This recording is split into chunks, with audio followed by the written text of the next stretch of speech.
السلام علیکم، آپ دیکھ رہے ہیں عیان ٹی وی۔ آج کی اہم خبر سے آپ کو آگاہ کرتا ہوں۔ مسجد اقصی پر فلسطین کا پرچم لہرا دیا گیا ہے۔ جی ہاں، مسجد اقصی پر فلسطین کا پرچم لہرا دیا گیا ہے۔ آپ اس ویڈیو میں صاف صاف دیکھ سکتے ہیں کہ فلسطین کا پرچم مسجد اقصی کے گنبد پر لہرا دیا گیا ہے۔ انشاءاللہ اب وہ وقت قریب ہے کہ مسجد اقصی آزاد ہوگی اور مسلمان پھر سے حکمرانی کریں گے اور فلسطین کے مسلمان آزادی حاصل کریں گے۔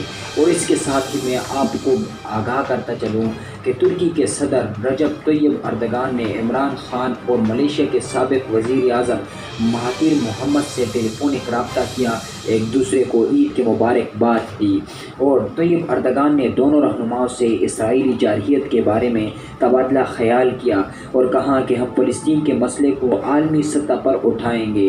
لیکن یہاں پہ میں آپ کو بتاتا چلوں، آپ فلسطین کے مسئلے کو جدھر بھی اٹھائے، یہ سارے یہودی بیٹھے ہوئے ہیں، کسی نے آگے نہیں بڑھنا، کسی نے مسلمانوں کی مدد نہیں کرنی، بلکہ ضرورت اس امر کی ہے کہ ترکی اور پاکستان کی فوج مل کر اسرائیلی جارحیت کا مقابلہ کرے اور انہیں منہ توڑ جواب دے۔ اگر آج ان لوگوں نے اسرائیلی جارحیت کا مقابلہ نہیں کیا تو کل قیامت کے دن ان سے پوچھا جائے گا۔ جی ہاں، ان سے پوچھا جائے گا۔